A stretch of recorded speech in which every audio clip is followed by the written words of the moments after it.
Eto, mainit na balita mga idol. Isa sa pinakamainit na usapan ngayon pagdating sa Gilas Pilipinas ay kung sino-sino pa ba ang mga foreign players na pwedeng maituring na lokal ng FIBA. Eto at silipin natin ang mga players na posibleng maging lokal under FIBA rules, mapa residency man yan o passport eligibility rules. Pero bago yan, like and subscribe lang mga idol para sa latest basketball news and highlights. Number 1, Kai Balungay. Isa si Kai Balungay sa mga nagpahayag na gusto niyang maglaro sa Gilas kung sakaling ma-invite man siya under coach team. Though isa sa mga nagpapahirap sa kanya para mapasama sa national pool ay ang kanyang eligibility rules. Isang explosive wing na may shooting touch, etong si Kai na may height na 6'7", very athletic para sa kanyang height at defensive length na pwede sa Gilas. Sa UAAP Season 85, nag-average siya ng 11 points, 5.7 rebounds, 1.1 assists at 1 steal per game.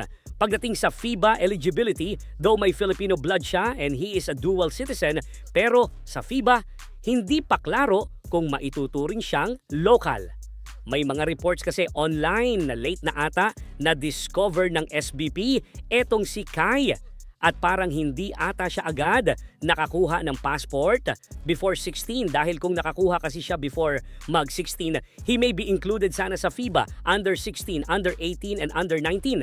Kasama sina Kai Soto at AJ Edu last FIBA Asia on those respective years.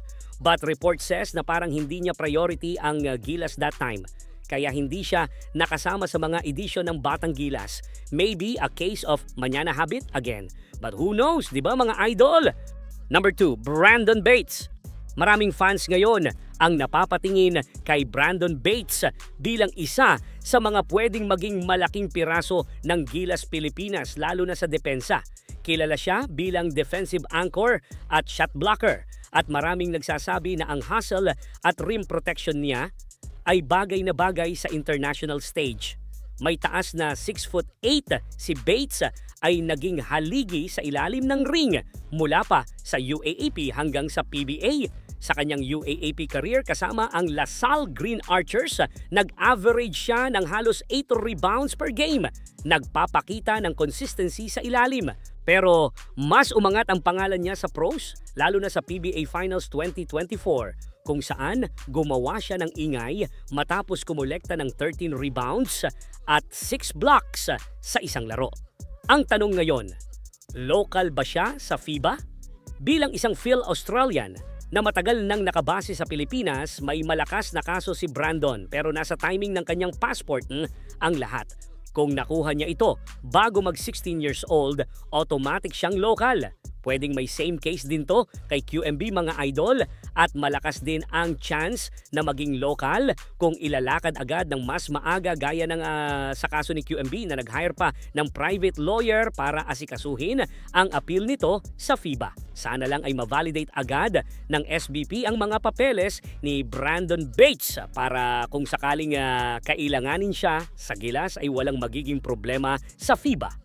Isa pang pangalan na lumulutang ngayon sa eligibility talks ng Gilas Pilipinas ay si James Laput, ang 6'10" center na produkto ng LaSalle at kasalukuyang naglalaro para sa Magnolia Hotshots sa PBA.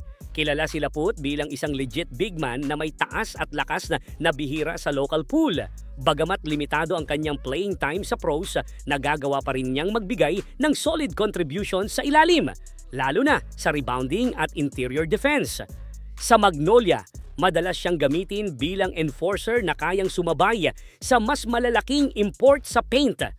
Pero katulad ng kaso ni Brandon Bates, tanong pa rin ang eligibility niya sa FIBA. Phil Aussie si Laput at dahil dito nakasalalay sa timing ng kanyang Philippine passport kung maituturing ba siyang local. Kung ma-prove na nakuha niya ito bago mag 16 years old, pasok siya bilang local sa Gilas Pilipinas.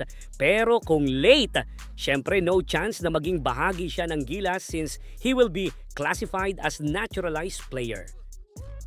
Isang pangalan na matunog pa rin sa FIBA eligibility talks ay si Xavier Lucero, ang 6'6" athletic wing na naglaro para sa UP Fighting Maroons at naglalaro sa pro sa team ng Magnolia Hotshots. Kilala siya sa kanyang explosiveness, versatility at ability to guard multiple positions. Dahilan kung bakit naging mahalagang piraso siya sa championship run ng UP dati. Pero tulad ng ibang Phil Foreign standouts, nakabitin pa rin ang tanong, local ba siya sa FIBA? May Pinoy roots si Lucero, pero kailangan pa rin ma-validate ang kanyang citizenship papers kung nakuha ba niya ang Philippine passport bago siya mag 16 years old. Kung oo, automatic siyang local.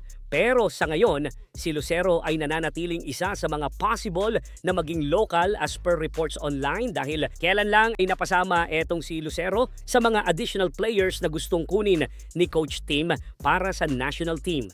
Kung sakaling maklear ang kanyang eligibility, pwede siyang maging dagdag lalim para sa Gilas Pilipinas sa wing spot, isang posisyon na laging critical sa international competitions. Number 5. Michael Phillips. Isa sa mga pinakapatok na collegiate players ngayon ay si Michael Phillips, ang 6'8" Phil-Am power forward center ng De La Salle Green Archers. Fan favorite siya hindi lang dahil sa kanyang hustle at depensa, kundi pati na rin sa pagiging fluent sa Tagalog, bagay na mas nagpalapit sa kanya sa Pinoy fans. Simula pa lang ng kanyang UAAP career, agad nang gumawa ng marka si Phillips. Bilang rookie noong UAAP Season 84, nagtala siya ng 8.1 points, 11.4 rebounds, 1.2 blocks, 1.2 assists, at 1.1 steals per game. Sapat para mapasama siya sa mythical team. Pero eligibility-wise, isa si Phillips sa mga nasa magandang posisyon sa FIBA eligibility rules. Though may hawak na siyang Philippine passport.